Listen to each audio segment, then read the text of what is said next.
Starting off our chain of scaling for Grimlock here, we're actually going to do Bayverse Grimlock first, and this is because he is the shortest. So, how strong is Bayverse Grimlock in full detail? Well, you can easily get him to Multiversal, to Complex Multiversal, and even highball him to Hyperversal. Yeah, you can highball him there if you want to. I mean, not really my favorite thing to do with Bayverse, all like that. But again, you do have the possibilities. So with that being said here, yeah, he would actually scale significantly above Last Night Megatron. Matter of fact, he would actually scale above a good portion of like Bayverse characters. Believe it or not, you can actually put him in the top 5, to be honest here. And again, I do think he is above the likes of Sentinel and Lockdown, who, as you guys already know on my channel, we put that bro on a fraud watch. Bro's actually pretty lucky he got that fight with Optimus. Otherwise, he would have just been done. But as you guys saw there, he was able to casually thrash around the entire Decepticon team, including Megatron himself, and even take blasts from his fusion cannon.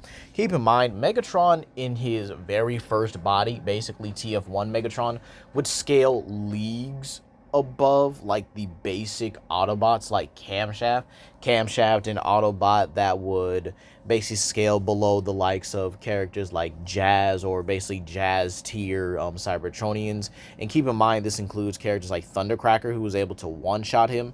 And so this means Thundercracker one-shotted a dude that would actually have star level durability due to the fact that the Allspark pretty much enhanced him. But again, he does not have the full totality of it. And we all know what happened to Megatron when he was actually able to get a hold of Jazz. While again, the novelization does depict that Jazz is actually capable of being able to fight against Megatron in a one-on-one situation, we do also have to understand that, yeah, Megatron still would have won the fight, even if you want to argue any higher difficulties. Jazz himself is actually significantly above a lot of the Cybertronians in this movie. For starters, his promotional material puts him comparable to Blackout. But again, we also know in the novelization, this dude straight up manhandled and then proceeded to just one-shot Brawl and send him flying through a building. So, yeah, it's absolutely crazy, right?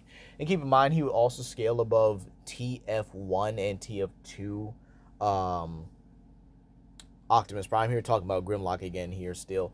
With Optimus scaling to the Allspark, the Allspark itself is actually able to consume the power of supernovas. Keep in mind, the Star Harvester itself and what its purpose is to blow up a star and then absorb the energy from it as, the exploding, as the star explodes, basically absorbs the supernova and then collects it, and then it's transferred back to the Allspark. Then we also have the Fallen scaling we have to talk about here. The Fallen in no way, shape, or form is weakened during the Revenge of the Fallen movie. They might say, oh, well, he was, just sitting in a chair waiting for Optimus Prime to be killed.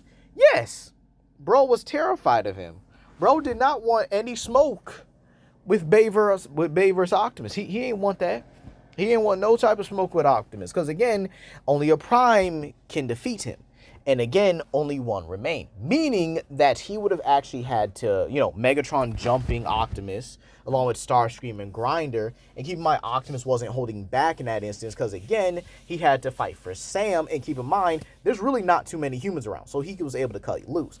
But again, when Optimus also received the power of the Matrix along with the Primes, thanks to the Matrix of leadership, and then proceeded to blow up the Sun Harvester, he then goes on to basically beat the Fallen down, use his own spear against him, mind you. So again, much stronger Optimus, by the way, and proceeds to do what he always does, and that's blow the back out of his opponents. So, keep in mind, Grimlock himself was also able to take hits from a much stronger Optimus, leagues above where he was in TF2, with also an added on upgrade. Keep in mind, at the beginning of Age of Extinction, Optimus would definitely be around his Dark of the Moon levels, which we all saw Galvatron was actually able to compete with very fairly. However, we also know the Fallen himself would still be very relevant in terms of the top 5 contenders in Bayverse. The Fallen himself actually being confirmed to be able to unmake creation itself. This does not mean he's able to destroy the entire Omniverse. This means he's able to threaten the entirety of the Bayverse continuity. Games, movies, novelizations, comics. all that's pertained to Bayverse, he's able to threaten it. He's able to destroy it. Keep in mind, every Transformers universe or Transformers continuity is an entire multiverse with infinite possibilities born from one universe. Jazz survived, Ironhide survived, someone did this, someone did that, all pretty much accumulated into one ever-growing and infinitely growing multiverse. Keep in mind as well, this is also pretty important because, again, each multiverse operates on an infinite dimensional level due to all these multiverses containing Hilbert spaces. However, Bayverse also has a brand space, believe it or not, meaning you could actually argue it's one of the lower multiverses, but again, it's still a very prominent one, with Bayverse actually being confirmed to have a total of 12 to 17 dimensional brand space, which again would actually get it to exceed those Hyperversal levels. So basically you can get it to Hyperversal Plus because it's beyond the 12D margin. And keep in mind, the Fallen is still able to destroy this quite casually, okay? But again, he had a goal in mind. The reason why I actually do kind of focus on the Fallen in this one is because I don't really understand where people got the fact that he was weakened during the movie because he couldn't blow up the sun, when again the entire movie pretty much explains that the Star Harvester, or the point of the movie, was to restore Cybertron by any means necessary for the Decepticon side. And again, the Star Harvester would have just gave Cybertron all the energy it needed. That was the entire point of the Fallen using the Star Harvester. And the Matrix was kind of like a whole battery, or basically like the starting button for it. So yeah, there you have it. Now keep in mind, we could also scale Grimlock higher due to the events of Transformers Rise in the Darkspark also being an alternate Bayverse continuity. This is important. Now you might say, Legendary, how does he scale above the Darkspark? Well, that's pretty simple, or scale relative to the Darkspark. And again, like I said earlier, that's pretty simple. And it's the fact that he was the strongest member of that team. Optimus is able to counter the Darkspark due to the Matrix of Leadership, as his Bayverse ability, or his Matrix ability, is Nullification.